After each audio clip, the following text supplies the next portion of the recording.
Hi, I'm your host, Dave Kemp, and this is Future Ear Radio. Each episode, we're breaking down one new thing, one cool new finding that's happening in the world of hearables, the world of voice technology. How are these worlds starting to intersect? How are these worlds starting to collide? What cool things are going to come from this intersection of technology? Without further ado, let's get on with the show.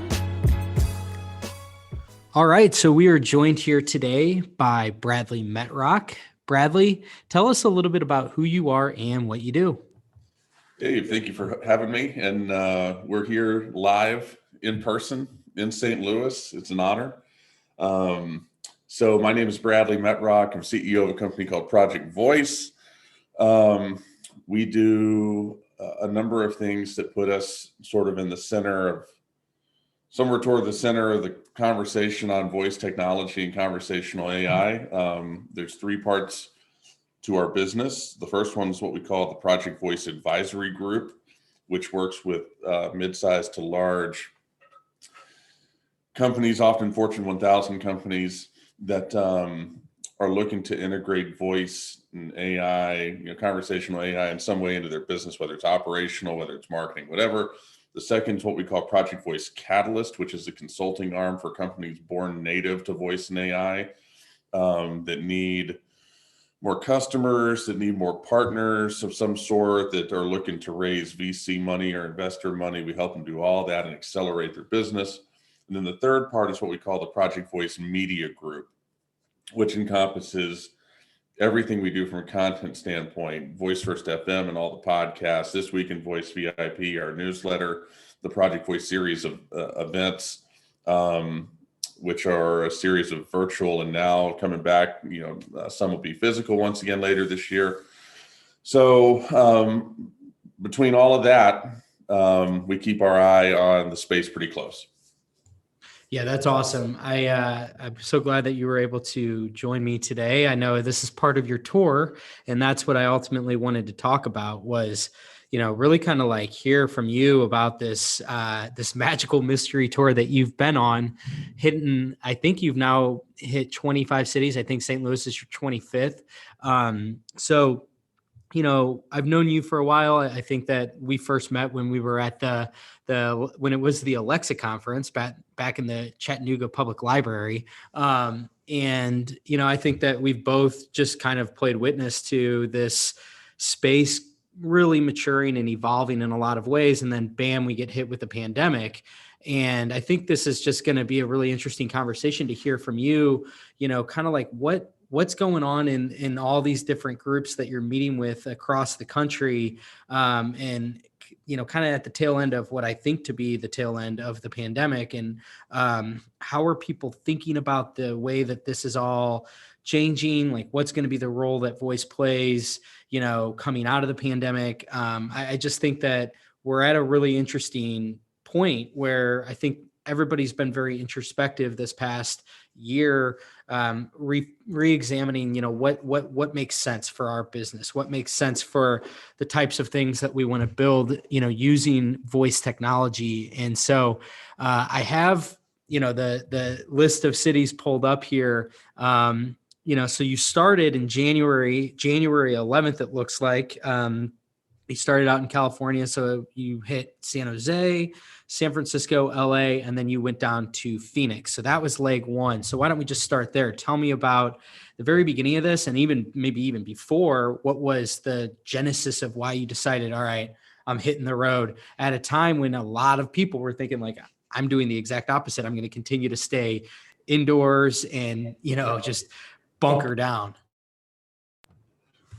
Yeah. Well, the tour was originally supposed to start in November in Florida. And combination of things that didn't feel right at the time. You had a lot of people who were beginning to really shelter in place for the purpose of salvaging the Christmas season and the holiday season. And, my wife really didn't want me to go then.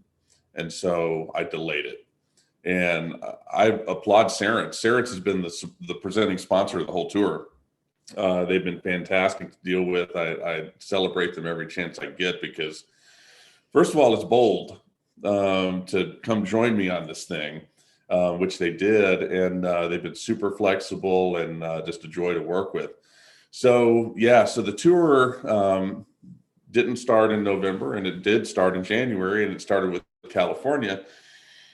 And I liken that to starting a course with the final exam, because going out to San Jose, San Francisco, and Los Angeles, you had, I mean, the fever pitch of all this stuff out there was high. And, what I got out there and discovered was that, there's some places that are really super duper serious about COVID to the point at which it's been transformative to the culture. And I include in those places Seattle for sure and Boston. Those are sort of two top of my list. But California was a little bit different. It's been a little overblown. You had a lot of non-compliance with mask wearing, almost as much as I saw in like Nashville or even parts of Alabama or even Florida, Florida's the worst. And we'll get to that. But, a real mixed bag of stuff in California, which I really wasn't expecting based on the media coverage. Went out there. I had two of the largest meetups we've had the whole time. In San Jose, I think we had 11 people. And in San Francisco, I think we had 12. And so it was a lot of fun and a great way to kick the whole thing off. Yeah, I think you kind of went right into the belly of the beast. And it's interesting, though. So in California, you start this tour beginning of January. Tell me about, San Francisco, LA, and what was the other one? Los Angeles. Who did you meet with? Who did you, what were some of the stories from that? So the format of the whole thing has been, there's one core meetup in each city that's listed on Eventbrite. But the reality is I've been meeting privately with people who didn't want to meet with a group. And I've been very accommodating to that. So, in both San Jose and San Francisco, there was two large meetups that both took place in parks out there. And, had 3 or 4 people from Allen.ai come out for the one in San Francisco, had a bunch of people from Zamo come out to one of them. Caitlin Gutekunst came out to one of them. Eric Eglin of Microsoft. I'm not really big on naming names. I can name some names, but because I feel like that's not why I did it. I don't care if I'm meeting with somebody and I met with plenty of people who have the desire to get into voice and AI somehow, but they aren't right now. And so I love meeting with those people just as much as I love meeting with the CEO of Cerence, who came out to the first meeting that we had as well. So it's been good, and it's been in furtherance of my overall objective, which is expand the community. This community is going through what I would call growing pains right now, where, a lot of the things that we do are the same 50 to 100 people talking to the same other 50 to 100 people about the same 3 things. And getting out at a time when people were buckling down, it just as a course of selection bias brought out free thinkers, and it brought out hungry people. And that's who I wanted to be meeting with. And it's just been fantastic. So, you're focusing on the first leg of the tour. I will give you one story from the first leg of the tour. Okay. So when I was in Phoenix, I was flying out, And I'm sitting there in the airport. It was in January, obviously. And I'm sitting there, I think it's on a Thursday, whenever it is, weekday. And I had the thought, wow, this is a lot of people in the airport. I'm looking around and I don't know how many people are in the Phoenix airport on a normal basis, but it can't be this many. This is a lot of people. And that was really my first awakening to the fact that personal travel really hasn't decreased. It's increased back to pre-COVID levels and even above that very rapidly. And as I've gone, since then to all of these different other airports, I've just noticed the numbers rising and rising and rising. So Phoenix was a wake up call for me that, you read this stuff about people not traveling and it's just fundamentally false. And so you look around and you see who are all these people, and it's not business travelers for the most part, it's personal. And so that was something I'll remember from that leg, is that experience.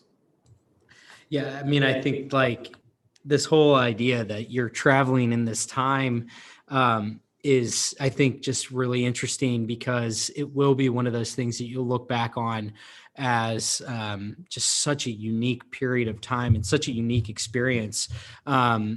Because I think that you're kind of privy to something that very few of us are, outside of the folks that have done the personal travel. And I think you're right. I think that a lot of the travel that's occurred, throughout the pandemic is very much on the personal side. I think business travel is the one that's really been hit hard.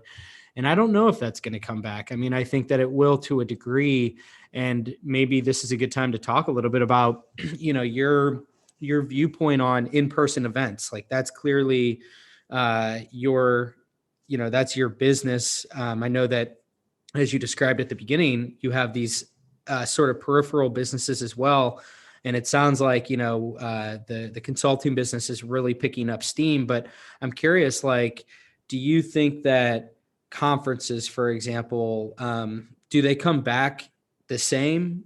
If not, how are they going to be transformed in your eyes? Because personally, I'm of the mind that they will come back. I'm not sure how they'll look when they come back. I think that we're seeing parts of the traditional conference be unbundled in a way. You see the rise of all these online things, whether it be the rise of Zoom, and then now you have all the social audio stuff with things like Clubhouse and stuff like that. So I don't know if that, the conference of tomorrow will look like what they looked like before. I do think that they will exist, but I'm curious, what do you think are the parts of a traditional conference that are most susceptible to change, and maybe becoming a little bit more digitally native? And then what aspects of the conference do you think have the opportunity to maybe become even more of a focus than prior to the pandemic, now that, again, we can kind of re-examine what makes sense here, rather than just the constant state of, well, we do it this way because we've always done it this way. I mean, if there's a silver lining of the pandemic, I think it is that we've been able to really look at things in a way where we say, does this make any sense? And so what's your thoughts on events in general coming out of this?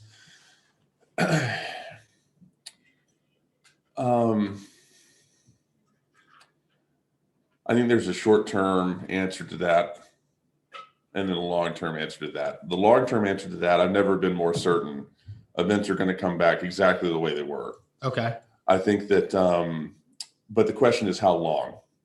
And I think you're looking at at least 3 years. So it's not going to be anytime soon. And the more that people say this stuff that you hear about, there's sort of a prevailing thought right now that events have been permanently changed to become hybrid. And by hybrid, you mean that there's a physical component, but there's also a virtual component, primarily for the purpose of making the event accessible to everybody. I reject that. I don't think that that's going to be something that we see on all the time. And in fact, I think that there will be backlash to that for reasons that for this conversation don't really matter. You know, I'm really focused on what's going on in the short term. And what's going on in the short term is, let me describe business travel to you. Okay. There's two types of business travel right now. First of all, is CEOs. So just because somebody's traveling for business does not mean that they are a CEO. But if someone's traveling for business, it means they are likely a CEO. And that makes sense because the world doesn't stop for CEOs like it does for other folks. The pressures on them are greater, and they're not sensitive to time. And so CEOs are not traveling willy-nilly. They've cut a lot of travel out. But when it's super important and strategic, they're on a plane. I've seen them. And so that's part of it. The other part of it is when somebody can get in a car and drive a certain amount of time, have a limited engagement with somebody, maybe a customer, maybe a group of customers or whatever, like a sales call or go into a brief meetup or something, and then get in the car and come back, without that much time, that's happening too. So that's the sum total of the universe of business travel, which I've seen, and so that has informed how we've been looking to bring events back. We're not going to sit around and, have middle management tell us over and over and over again that they can't travel because either they don't want to travel or, for some policy reason with their company, they can't travel. Middle management has gotten quite comfortable with new habits and new muscle memory formed during the pandemic, saying I was already traveling too much. See, middle management had to travel a ton pre-COVID. So middle management is perfectly fine embracing this new lifestyle where they are able to use COVID as an excuse to not travel. Junior staff, nobody cares what they think anyway. There's no budget. So junior staff might want to travel, but there's no budget. It doesn't matter. So the CEOs are where the action is at for conferences to return. And it also makes sense for a philosophical reason. CEOs can't ask middle management to travel because without them traveling, lest they be accused of my life must not be that important, or my life is less important than the CEO's because here I am being asked to travel while the CEO's not, and all that resentment can't happen. So the CEOs have to lead the way with business travel. And I'm seeing it already. I'm sure I'm going to be seeing more of it. So what we've decided to do with Project Voice is convene what we originally called the Council of 100. Now we're just calling it Project Voice 100. It's going to be 100 top CEOs in the voice and AI space coming together. And, we've asked a lot of people about this. We're figuring out who's going to be there and who's not. And basically 80%, probably more than 80%, but we'll call it 80% of the people we've talked to about this have said, hell yes. You don't have to ask me twice. And then 20% are like, hell no. And don't ever ask me again. And then, of course, there's nobody in the middle. So everyone, people are on one side or the other. And, but people are going to be shocked. I haven't talked that much about it. We put out an email about it. I haven't pre-COVID the way I might have marketed this. We had emails that we would do where we would just list the names of all the companies coming. I'm not doing that anymore.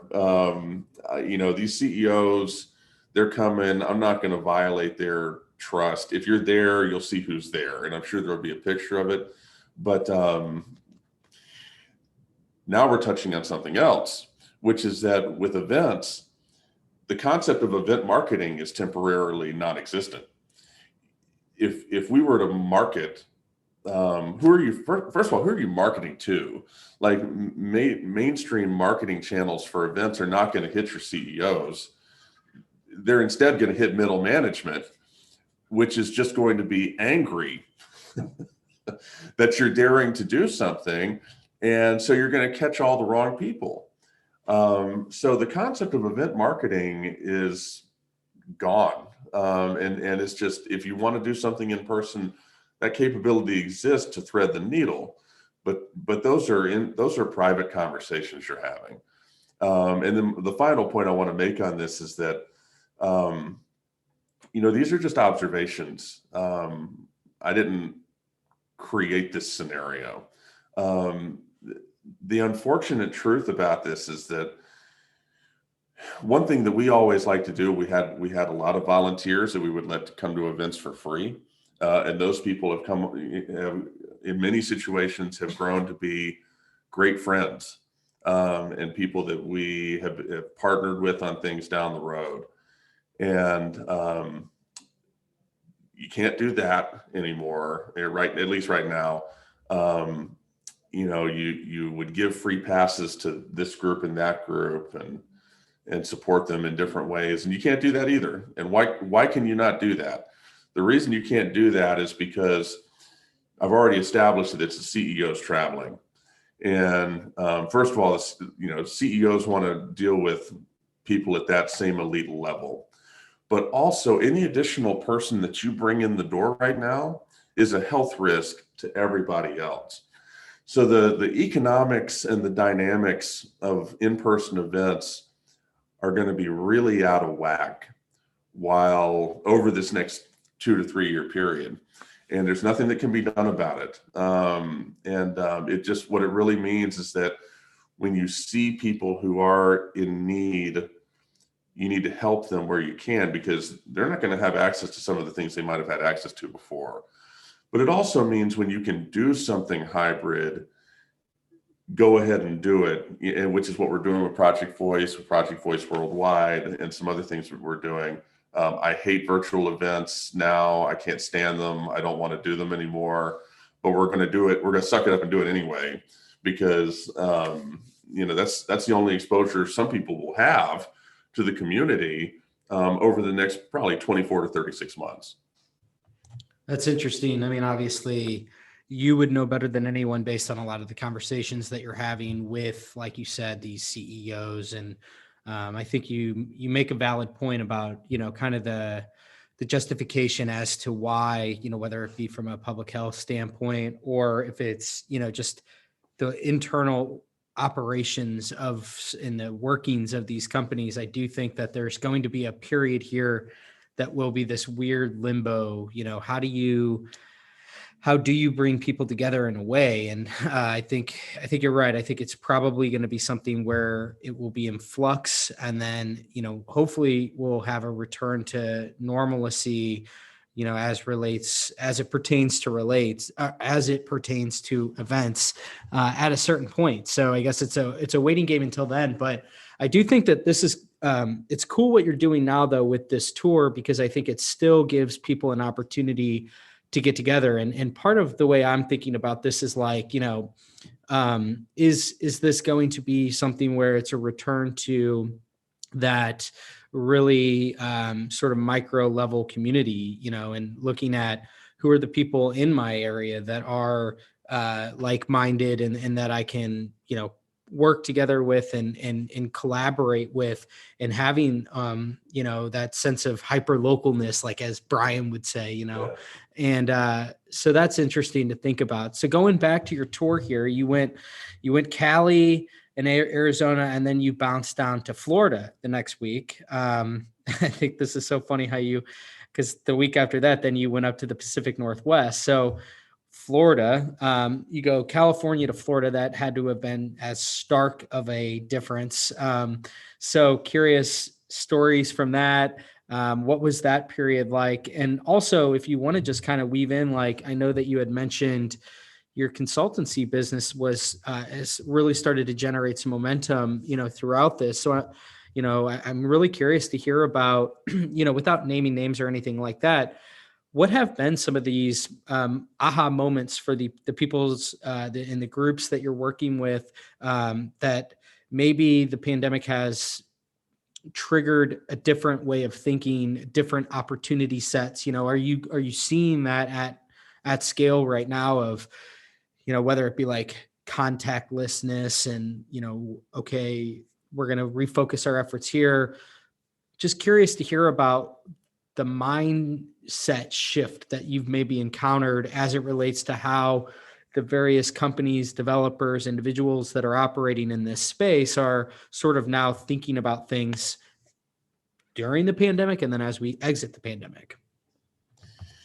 Yeah. So I'll sort of go through that in order. So Florida. I love the state of Florida. Great place. You've got a real mix of mindsets. You got your free thinkers, you got your party line towers, and these people are all together, and it's a combustible mix sometimes. But you get to see a different dynamic. And Florida, different parts of Florida were more compliant with masks and distancing and things, but Miami couldn't care less. Miami was not feeling it. And there's been a lot made about, a lot of banging the gong about Miami being a tech hub now. And you got the mayor down there doing a bunch of stuff, and that ecosystem's growing, and you can tell just by being in it. But yeah, it's that was a different sort of animal, and gorgeous weather, the whole time, as opposed to when I went to Seattle, Portland, Seattle, the Pacific Northwest weather was terrible. But yeah, Miami, people ask what place was the least concerned about COVID during the tour, and the answer is easily Miami. And it was in stark contrast to Seattle, because Seattle has been easily the most militant COVID place. One thing I will touch on is that just like the pandemic has been a transform function, mathematical in nature almost, input your life as it was into pandemic function f of x, outcomes, whatever it is now. And for some people, I would argue that most people are better off. Maybe they don't know it. If you had a relationship that was on the rocks beforehand, that thing didn't last. And you might be sad about that, but you're probably better off. If you had something, if you had stability before COVID, then that served you well, and you also came out at a better place. Companies, same thing. Companies enter the pandemic and out comes something else. But it's important to note that locations are the same way. So all of these cities are places that I had been to before COVID. And so I'm in some, it had been a while, others it hadn't been that long. And every city and geography is going through this change function as well.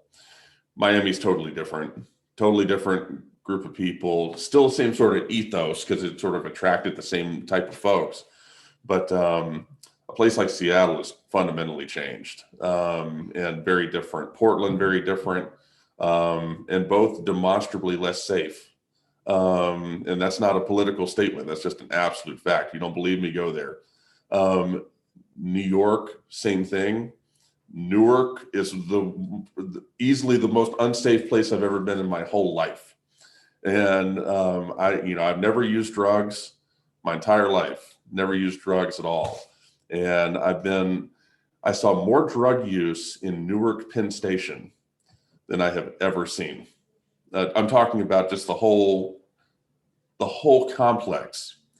And one thing about the pandemic is that it has changed the economics of businesses and organizations to where it has put pressure to decrease manpower. There's either been political pressure to decrease manpower because you're jeopardizing, in theory, you're jeopardizing people's health by having them continue to be physically present. It's also decreased manpower in that you just, your business is different. Either you're coasting, you don't need that many people, or you're doing poorly and you can't have that many people. Regardless, you have less people.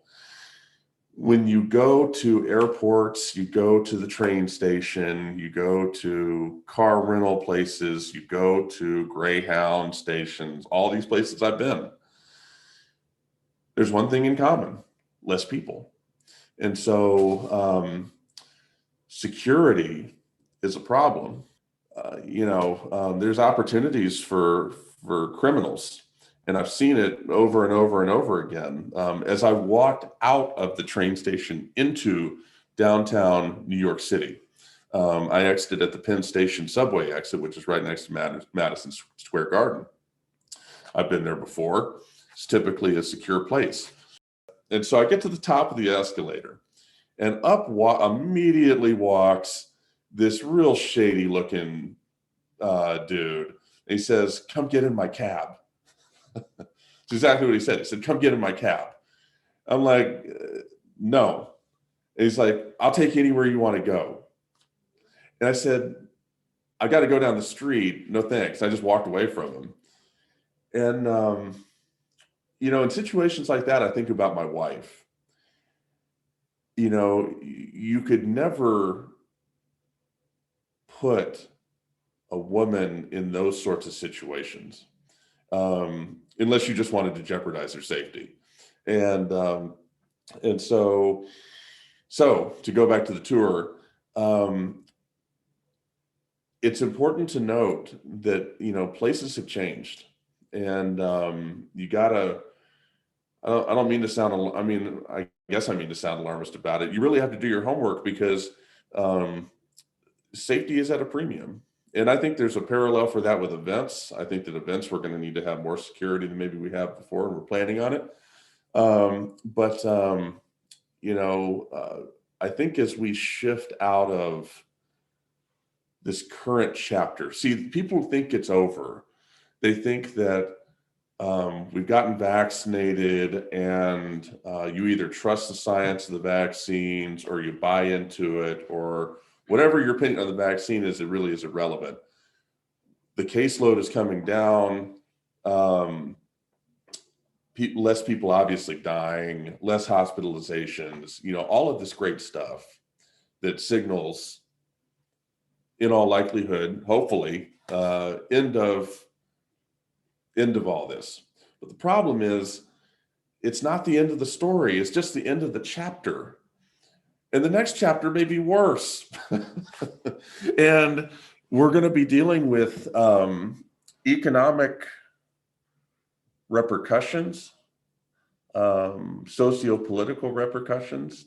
We're going to be reckoning with a lot of things in this weird interim period that we're about to be in. And I've seen it, and I could never attempt to fully articulate it. It's just, but when you go to all of these places, I decided to travel from Portland to Seattle by train.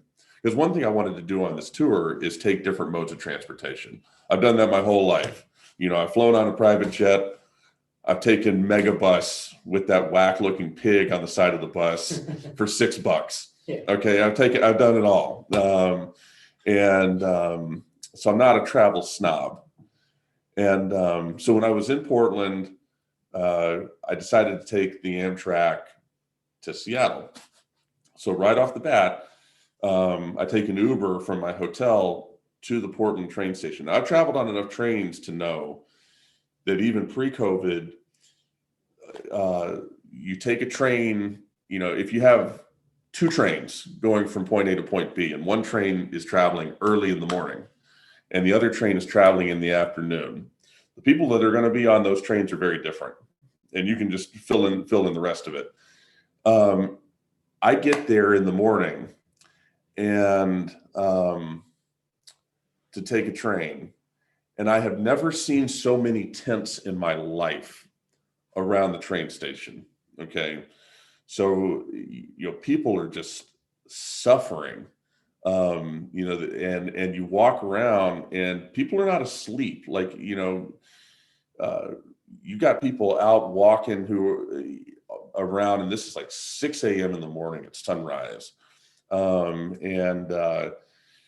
money, desperately need something to eat. And the train station obviously is prepared for this because, they're on guard from the get-go. And I'm talking at least 500 tents in the drive up to the train station. So you get in there and it's this constant. The cops are at the gate. They wouldn't let me in until they saw my ticket on my phone. I'm talking, you don't even walk in the front door. And, they're having this constant negotiation with people outside, some of the homeless folks who are right outside the door. And you just, I talked about Phoenix being a moment of an epiphany almost to how many people were traveling. This was an epiphany of everything you've seen in the media about these cities it's not just true, it's worse. And, I've been a conservative for a long time. You're taught, I hate to use the word indoctrinated, but that might be a fair word. Like, things like universal basic income and things like that. You're sort of averse to it. You have a visceral response, but it's like, I don't know what you do to take some amount of money from the super duper elite and use it to solve some of these problems, because they're not going to solve themselves. They're just going to get worse. It's going to be an uneven road to recovery. And that's assumed, and we don't even know, I use the word recovery. It's going to be an uneven road to wherever it is that we're going. And, that's, if there's a bottom line to the tour in terms of just some of the anecdotes, that would be it. Yeah. I mean, there's a lot there that you said that, clearly there's a big difference between, what you see on TV and what you actually see in person. And it's disturbing, to say the least. And you have to hope that there is a road here that we're on, that things are going to get better. I hope that, what you witnessed was the worst of it. I don't know if I'm right. That could just be wishful thinking. But there's all kinds of evidence in the data that shows, we hear about the K-shaped recovery, right? And the inequality levels are just becoming more stark. And I think that we're going to be wrestling with a lot of this. I think that, first things first, it's like a fire. The first thing we had to do was put the fire out, but then you're left with a lot of the smoldering ash. And I think that you're right, where, it's like to say that it's over means, I think what you're implying when you say that is that the pandemic itself is over, but not all of the sort of the byproducts that the pandemic creates and all of the issues that are going to be lingering here. And I think that brings us back to, obviously there are going to be ways in which we as a country will have to solve these things. And I often think about, like, okay, it's one thing to think about it at scale of how can we do this. And as you go larger and more macro, you have less and less control. So I always try to just keep it to what are things that I can actually do that are different, and what are the things that this industry and this community of people can do to make meaningful change. I don't think that there's, where I'm going with that isn't to say like, how are we going to solve a lot of the homelessness issues from a voice technology standpoint? It's not at all what I mean. What I mean is that, you know, as we move into the future, we're going to have to just constantly be rethinking things. And I think that for this particular community, I think a lot about, you know, what are ways that we can we can come up with more of a impactful and more meaningful output, you know, and that might just mean that we as a group are cohesive in the inclusiveness and the messaging of, you know, like this is a community for all, right? That's something that I've always really appreciated about this group is the first time I went to the Alexa conference and then, you know, with Pete Erickson's group with all the different MoDev events, I love the amount of diversity that there is. You know, you get a lot of very eclectic people, you get a lot of very analytical people, you get the mix of engineers and designers. And I think that's one of the beautiful things about this group is that you have this duality of the arts and STEM. And I think that, you know, I think in a weird sort of microcosm way, I think that's representative of maybe where things need to go more broadly is we need to be better about appreciating the different approaches that we all have and understanding that in the same way that you can look at, you know, I think one of the coolest things that's happening in the voice space right now is this union between designers and developers. I look at them as like they're kind of polar opposites, but they're also really similar. And I think that there's this cool undertone that's brewing where, you know, I just had a podcast conversation with Anna Rosen of Voice Flow, and you know, a lot of like what V2, the Voice Flow version 2 was about was this idea of bringing those two together. She used the term a unified language between the two. And I think that like, I don't normally talk about like more macro level issues on this podcast, but I think that in an effort to relate it back to this conversation and in this this podcast and the stuff that we talk about is, I think that what's again so cool about this group of people is that I think that they're a great representation of what the possibilities can be, is this idea of, you know, coming together and taking extremely different approaches.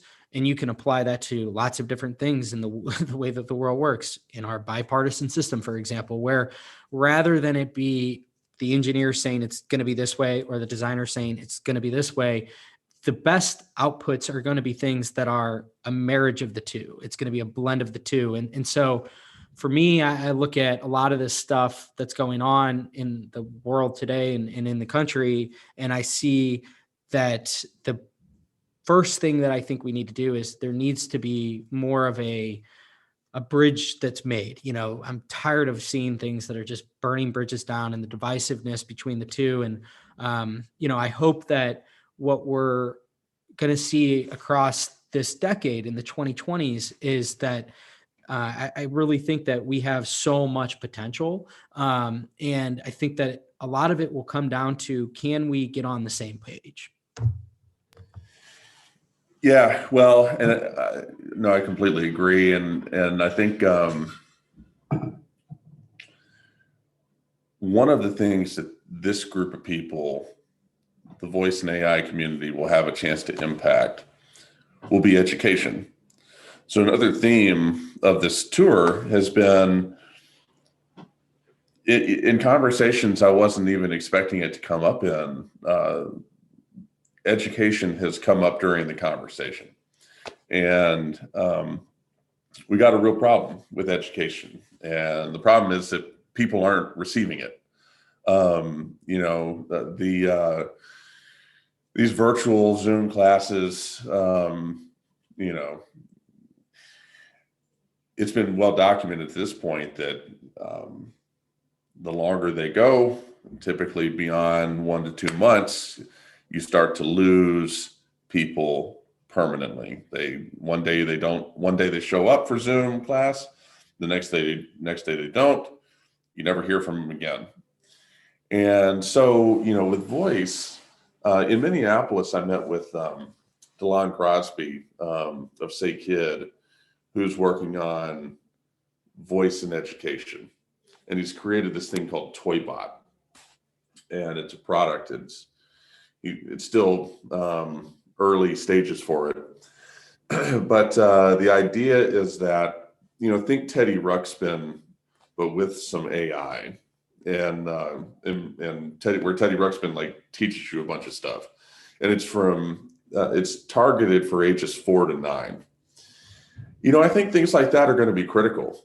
And I'm real bullish on the stuff he's doing, and he's a talented guy anyway, but just a concept like that, because, you got two problems. First of all, you got the problem that virtual education as a concept, it doesn't exist. You can argue all you want, and I'm sure, it just doesn't exist. And it especially doesn't exist for younger children. And so not only are these folks behind, but they also are distant. I just met in Chicago with a very good friend of mine who is a higher up at Deloitte. And, it'd been a long time since I've seen him. We went to college together. And he talked about how he has 3 children. And, they're in Chicago. So Chicago is well documented. School hasn't been happening, for the public schools. And his children have shown what I would describe as anxiety toward physical interaction with other children, because it has been that long since they have, it's just messed them up, basically. And and so I see a real role to play. I think one of the big focuses is going to be reforming the education system, but that's sort of a broad concept. All these people who have immediate needs, they've got to be caught up. They've got to get back on track. And voice assistants, smart speakers, using these new channels to get this educational content out there, increasing the quality of the educational content and the meaningfulness of it, and the, continuing to refine that, but then using these delivery systems to get it out to people. I think it has to be part of the equation. And so, when I think about this community, that's on my mind. But no, you touched on something else, just the idea of people being willing to work with each other, and I think that's important too. I think it's good. We've had a change politically, and now I think that it just sort of opens the door for people working together. For events, I've already made it clear there's not going to be diversity in events for a while. And the reason is because you can barely get anyone to show up for events, period. And I name the people that are your possibilities, right? You'll take diversity where you can find it, but you've just filed under beggars can't be choosers. If you're trying to get in-person back on track, there's going to be hard realities to that. That you don't do, that we never dealt with pre-COVID. It was easy for us to have opportunities and to bring equity to the table, because the universe was big enough to where we were able to do that. As things come back online, you're not going to see that at all. I think it's just lucky for things to exist. And then once things get back on track, then you can start to extend those invitations, and you can start to rekindle some of this stuff again. I don't know. Events trouble me. I don't know. I will talk about our consulting business for a second. We really have made a lot of strides with our Catalyst program, because none of these folks could meet. So these companies, these young companies for the most part, especially ones that had just taken VC money, you just took VC money. The VC can say whatever they want. You're on a ticking clock, and that money's expected to perform. And it's hard to hire people. It's hard to meet new prospective customers. It's hard to meet new potential partners. And these are areas where we can help because our network is large, and we have an interesting line of sight on all this stuff. And so that's what the Catalyst program is. And when I went to Seattle, I met with the CEO up there privately, not as part of the bigger group meeting. And had a great conversation with her. Turns out she's been traveling the whole time, much more so than me, but I don't need to disclose all of that. Just doing what she needed to do to stay mentally healthy. But we did one of the biggest business deals I have ever done that didn't involve selling a business over that dinner. And I learned something there too. It was, that's where business is going to take place. Yes, you do the business you have to do over Zoom. And a lot of stuff, you're not going to travel 2,000 miles for a single business meeting that is, a fraction of 1% of your annual revenue or something like you might have used to do. But when it really matters, when it really, really matters, that stuff is going to be still done in person. And we were able to cover so much ground. And there's no serendipity in a conversation over Zoom. It's like, okay, straight to the point. Oh, okay, bye. And you can't wait to get that camera off fast enough.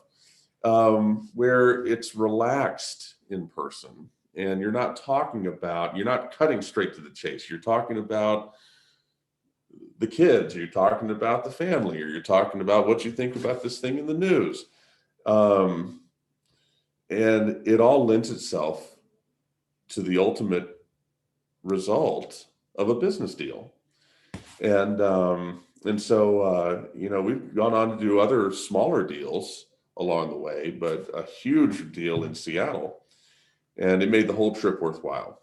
I could just stop it now, and so I'm grateful for that. And our position, people look at me and I guess they really don't know what to think. I do not like referring to myself as an event organizer, and I never have.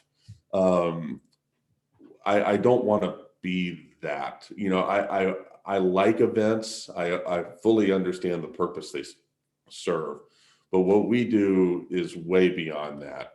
And coming into COVID, it was developing. And so naturally, COVID happens and we end up, being far down the road.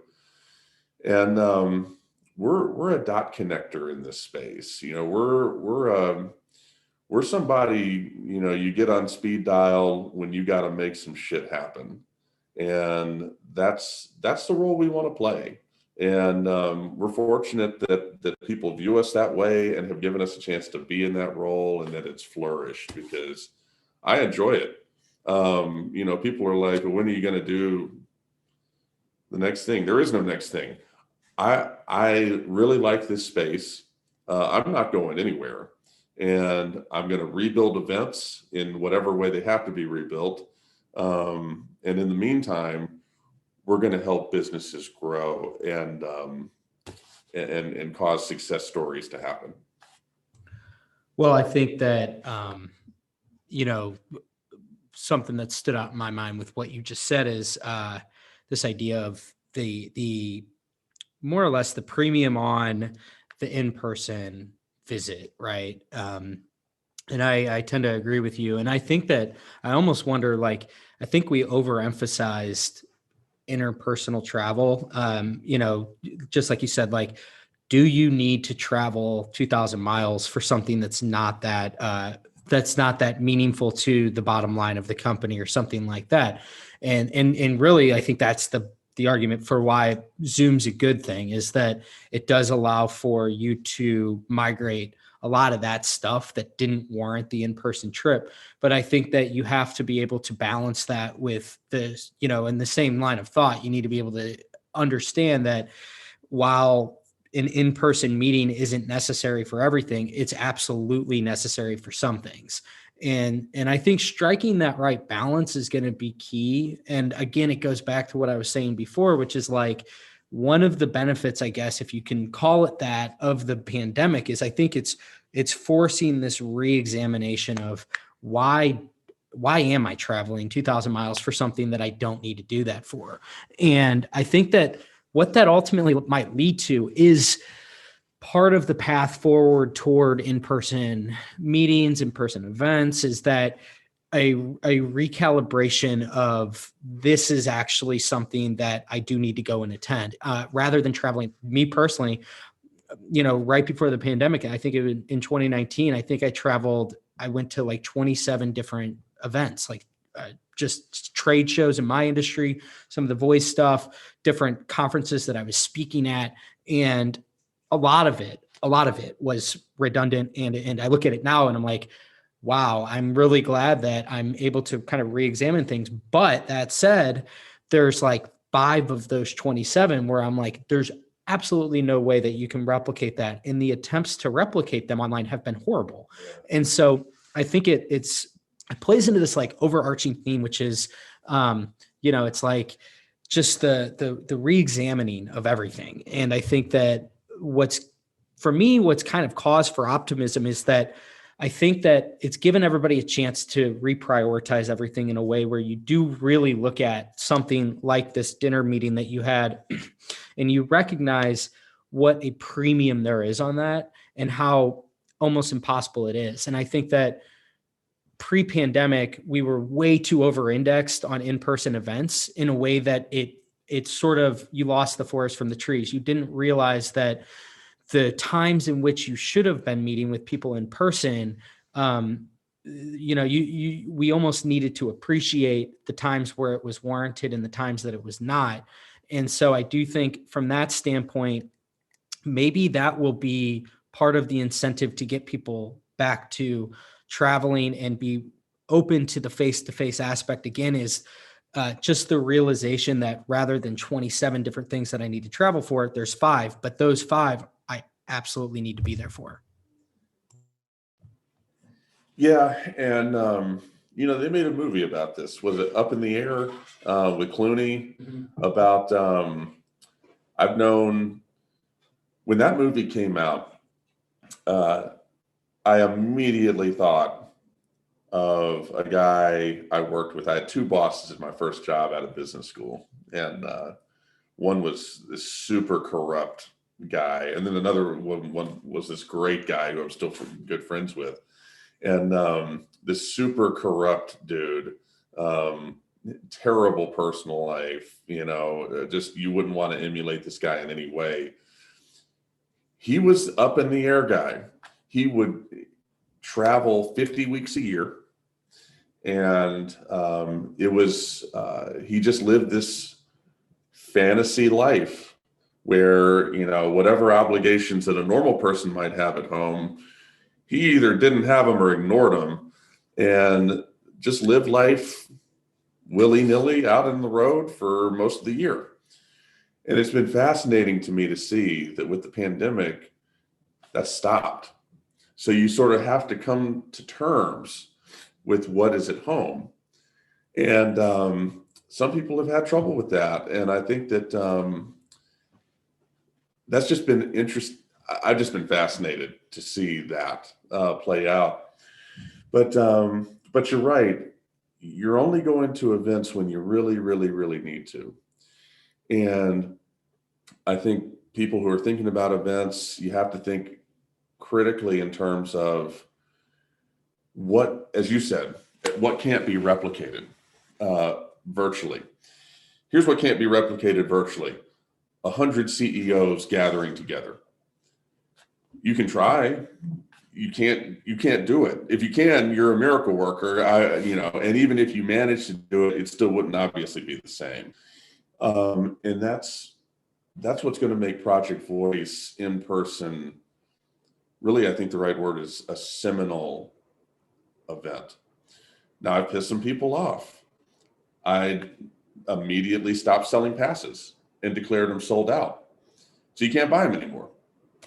Um, and uh, and there's this sort of um, different flavor. It's obviously by definition an elite event, and people in the community are not used to that. They're used to everything being open, and I understand why that's challenging. Um, the fact of the matter is that to get back to doing things later that are open once again to everybody and are inviting and are diverse and are inclusive and whatever word you want to use, you got to start from step one. You can't skip step one. Just like in building things pre-COVID, you can't skip the Chattanooga library to get to where Project Voice had become and was becoming. You don't get to skip steps for anything that has meaning. And that's exactly what's going on here. And people aren't going to like it because it's not going to match what the world used to be like. But I can't help that. Um, the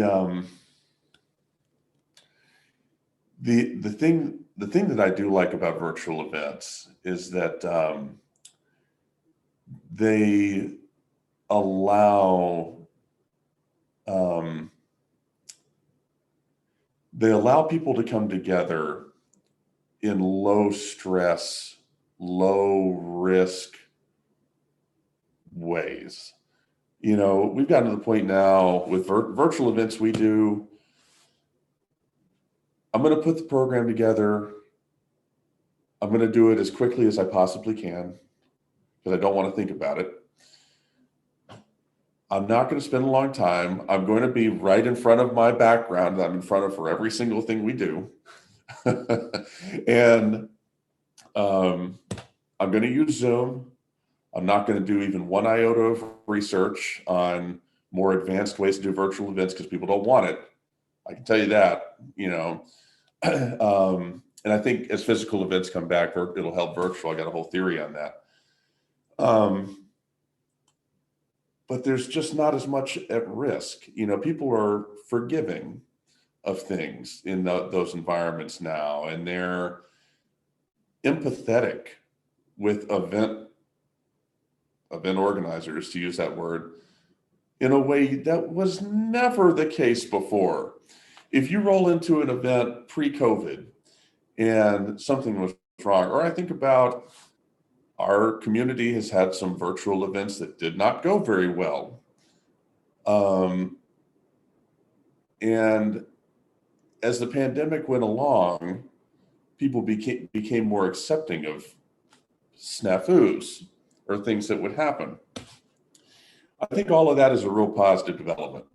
It creates this casual tone that I think can be useful for certain types of things. So I'm not totally down on virtual events like maybe it sounds. They've got a time and a place. And I think the beautiful thing is the problem now is that it's all there is. So if I come, if all I ever have to eat for dinner is, green beans, to use a bad example, I like green beans, but I'm going to get tired of them after about 2 weeks. And I'll be like, I'm not eating any more of it. I don't care if I don't eat anything. I don't care if I starve. I'm not going to eat any more of it. And that's where we're at precisely with virtual events. I don't care if I starve from a content point of view. I don't care that you're telling me that this thing is great and I need this information for my career. I'm not having it. I'm in front of the computer too much as it is. I'm burned out. My family is in disarray because of societal conditions imposed upon me. I'm not doing it. As physical starts to come back, and the world gets to be a little bit more in balance, paradoxically, there will be nothing better. Virtual events will boom in a way that we haven't really seen. People will be willing to pay for them. People aren't willing to pay for virtual events now at all. I'm talking not even $1. It's commodity. It's been reduced down to commodity status. And if it's free, okay, maybe I'll attend. All of that will change. And I think that's exciting. So sorry, you got me on my virtual event soapbox. Well, I mean, I think what I'm hearing from you today in general is Zoom fatigue and just virtual event fatigue. I think we're all feeling that. And I actually really strongly agree with you that I think that the best thing that will ever happen to virtual events is live events. I think that the two need each other. I think that in kind of as I was referring to earlier, it's like, I actually think there's definitely a time and a place for a lot of these virtual type meetups and interactions. And I don't think that they're an issue, but I think what's an issue is now that we know what both are like, I think that you can't really have one without the other in order to avoid the fatigue. Because I think that in the same way that traveling 27 places in a year is overkill, having an endless amount of Zoom or whatever one of these different virtual meetings or interactions are, it's like you said, I'm tired of looking at a screen. I want to get back to talking with people in person. And one thing about that, people would ask me about coast to coast. This was early. No one asked me this anymore, but this was in inception phase. How many people you think you're going to get in St. Louis? How many people you think you're going to get in Minneapolis or in places we haven't had events, or maybe smaller geographies like a Cheyenne, Wyoming? Went to Cheyenne, Wyoming. How many people are you going to get? Wrong question.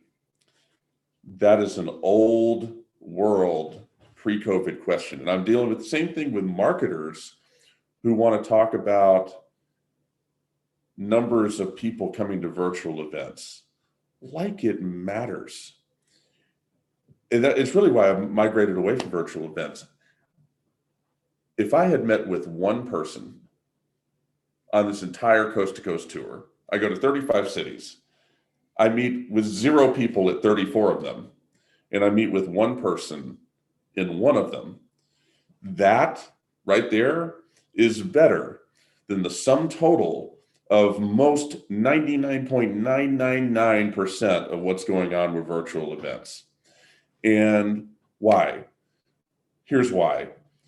When, virtual events can be good for right now for blowing off steam, reminding, trying to maintain some humanity, just doing the best you can. You're surviving. You're not thriving.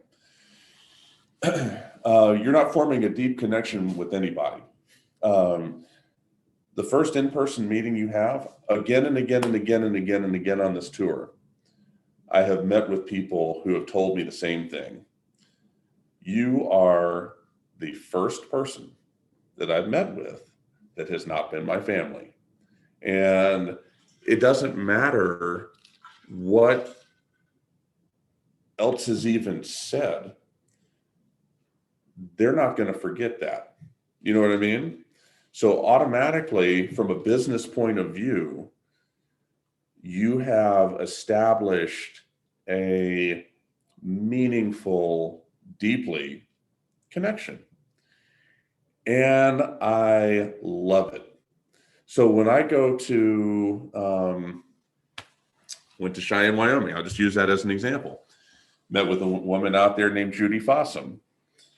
Judy is a voiceover artist looking to get into voice technology, studying it closely. She's attended several events.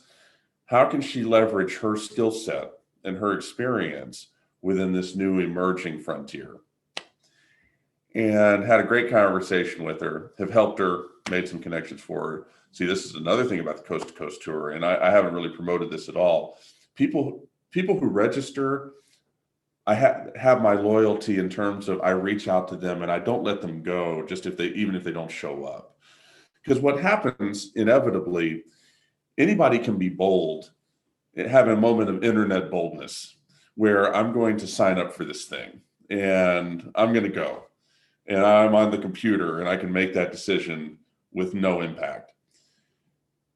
But then the day comes and you see it on the calendar and you're sitting in the same place that you've been sitting at for the last year. So now you have a decision to make. And I've been through this.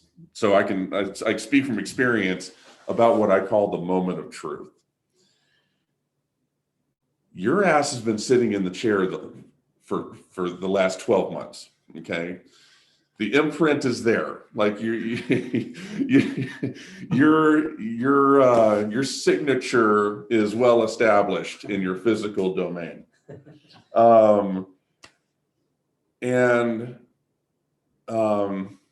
You ask yourself, well, you have new habits and this muscle memory has formed, and it's muscle memory of abject laziness. And am I going to go and be part of this thing and meet with somebody? Well, I might get sick. Well, do I really need to do that? All those things start creeping in. And I went through this with my wife early on in the pandemic because Nashville, so March 16th was a Monday, and that was the day that California said everything's closed and no more than 5 people can meet at any particular time for any reason whatsoever. That immediately brought to a halt the idea of doing Voice of the Car Summit out there. Had to change that all around. So that was in April. The last week of April, Nashville opened up. Restaurants were open 50%. Almost everything was open. And I was shocked because my wife came to me, who's fairly paranoid about all this. And she said, we got to go to dinner. You got to take me out. We got to go to dinner. I'm like, come again? And she's like, we got to do it. I'm losing my mind. So we went to this nice restaurant that we like to go to and drove up. We like to eat early. People call us, grandma and grandpa. I've always liked to eat early my whole life. But I've gotten her on that train. And so this is like 4:45 p.m. Because I think we had a 5 o'clock reservation. And sat there in the car.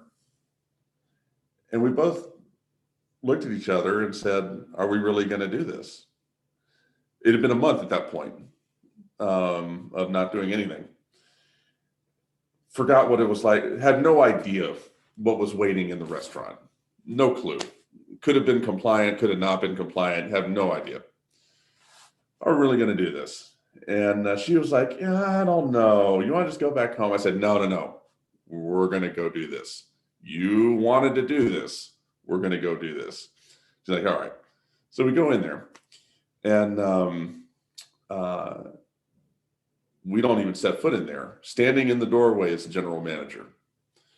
Mask on, thermometer in hand. And all this stuff is new. This is sort of normal now. And he's like, I'm going to take your temperature. Like, okay. So, and then we are going there. The tables are in this completely different configuration where they're all distanced. The staff is all wearing masks, and it's this professional operation. And we ate dinner. And I remember the first time that somebody walked in, and everyone walking in had to wear a mask, but this person was like fidgeting with their mask as they walked by our table. And I just sort of had this moment of, and you got to go through all of that. You got to work out all the kinks and get the jitters out of the system, because you're going to have all these jitters. And I learned something there as well, which was the tone is set from the top. on pandemic posture and reaction. It's nothing different than what you've gone through with your business here. The tone is set from the top. General manager outside, showing right off the bat he is accountable for whatever goes on inside, but wearing the mask and taking everything seriously. It made an impression, and so you know, as we've gone along, I've been that person that has been standing at the door, basically, of the future, you know, this next chapter. And I applaud the people who have been willing to come out and see me, because I know what's involved. There's nothing unsafe about it at all. I know the environment. I control it from A to Z. I've dealt with the restaurant. I know everything that's going on that they're going to walk into. There's nothing about it that's unsafe in any way. But I know what they're dealing with, that mental hurdle of, can I actually go? And so everywhere I've gone, basically 50% of registrants have shown up. And I know why the people who didn't show up. It's because they're having to work through these things on their own. And that's been very interesting to see. But everybody who's come out for Coast to Coast, I've done everything I can to honor them. From, you know, girl shows up in DC who's getting into voice. I call her out in my newsletter saying, let's get this person a job. People who've come out, you know, I've done catalyst type of stuff, basically extended our consulting arm to help them. And I've been honored to do it, because if you're going to do that, you know, if you're going to have that gesture of good faith, you know, basically think that highly of me, then I want to pay that back. And that's been a beautiful thing about this whole tour. The goodwill it's generated has just been, it's been like an atom bomb going off. And it's just, it's been, you know, I haven't made that many good business decisions in my life, but this is one of them. And so that's the way I feel about it. I love that. That's a perfect way as we kind of come to the close here. I mean, I liked both the analogy that you made about the, you know, you're kind of the general manager standing at the front of the restaurant, you know, presenting that top down position of, you know, we're going to make sure that we're complying to every possible procedure and every possible safety measure. And this whole conversation has just been really interesting to me, because in so many ways, you really have played witness to one of the most, I guess, impressionable periods of all of our lives. You know, I remember I was in a conference one time and there was a speaker there, and he was talking about, you know, the different things that kind of categorize generations, like, you know, the different life events, the collective moments that we share together. And this was back in 2018 or something like that. And so he said, for millennials, you know, you had the recession, you had 9/11, and you had, like, I don't know, maybe the .com crash or something like that. And then you follow that out with the Kennedy assassination and Vietnam, and, you know, for all the different generations. And obviously this is another one of those things, those collective moments. And I don't know very many people that have had the type of experience that you've had, where you've been on the ground floor, you've been in the trenches, seeing, like, this is actually what I saw when I was in places like the Pacific Northwest, or when I was down in Florida, or I was up in New York. You know, it's just a fascinating firsthand account to hear. I mean, we have books that are written about the firsthand accounts from the other life events. So in many ways, I think you just shared sort of like a firsthand experience that, you know, future kids from now will look back on. And listen to future year. No, I'm just kidding. But in many ways, I think it's really fascinating to hear about, you go and obviously the basis for the trip is all about meeting with the people that you've really done a good job of bringing together with your events. And then in so many ways, like the world is becoming decentralized, Project Voice became decentralized. And so you had to go and meet them where they were. And I just think it's fascinating to hear about, as the backdrop being the pandemic, and things aren't good. It's like, I like that you didn't sugarcoat things, that there's some really bad things that are happening right now. It's not to say that like we're living in Armageddon or anything like that. Like there are bright spots, but there are bad spots. And I think that it's just such a weird and interesting period of time that we're going through right now, because even though, the pandemic, in terms of the actual virus and the caseloads and all of that, the end is in sight. We're still going to have a lot of rebuilding to do. There's a lot of people that have been severely impacted by this. And so I think, again, to just kind of bring it full circle in a way that's relevant to this podcast audience and to the community writ large, is like, how can we all ourselves come together and be part of that effort in rebuilding this? And I mean, again, this isn't to say, how can we do some sort of, macro level thing that's far reaching, but more of a microcosm of, what are ways that we can, in some sense or another, provide a sense of community, provide a sense of that, we're rebuilding this thing and that we're coming back together. Yeah, let me sort of give you a little bit on that as we sort of wrap up. The biggest thing that somebody can do is just to get themselves right. People are all messed up.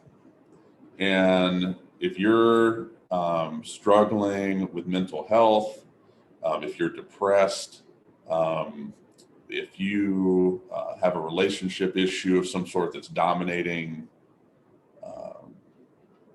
everything and you can't focus, all sorts of things I've seen, you got to get that right. And you got to come out of the pandemic as strong as you can, because you look at people who are getting vaccinated. What are they doing? They're getting their vaccine and they're going right back home and they're staying there. And over again, you would think it would be the opposite.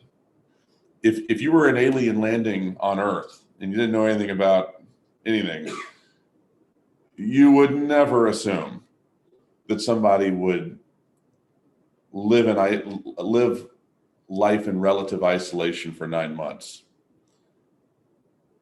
get a vaccine to this disease, which is a threat to them, and then immediately go back to relative isolation. No one would ever think that. So what does that speak to? That speaks basically to, in various forms, mental health things that have to be dealt with, whether it's just habits. And I don't mean mental health to sound like debilitating or stigmatized. Mental health things can be habits that we're in. Old habits die hard, and sometimes they don't die at all. You got to work through whatever it takes so that you can be a meaningful participant again. Because to be a meaningful participant in the community is going to be a bigger calling than Zoom. And so whatever it is you got to work through it, because otherwise you can't be a contributor to anything. You're not going to be helpful to anybody, and you're certainly not going to be able to help expand the circle of this community, help bring people in, help nurture opportunities, help do any of those sorts of things that this new world's going to require. If you can't even get past walking out your front door. So that's what people have got to work through. And no one said it's going to be easy. But that's where we're at. Well said. Well said. Well, Bradley, this has been a really interesting conversation. Definitely a little bit unlike the other conversations I've had on this podcast, but I'm all for it. I think it's, like I said, I think it's a really unique story that you've told, and you've played witness to a major event in all of our collective lives. So it's been a really great conversation. I appreciate you coming to St. Louis, being with me today in person. Thanks for the hospitality. It's been an honor. Yeah, absolutely. Well, thanks everybody who tuned in here to the end, and we will chat with you next time. Cheers. Thanks for tuning in today. I hope you enjoyed this episode of Future Ear Radio. For more content like this, just head over to futureear.co, where you can read all the articles that I've been writing these past few years on the worlds of voice technology and hearables and how the two are beginning to intersect. Thanks for tuning in, and I'll chat with you next time.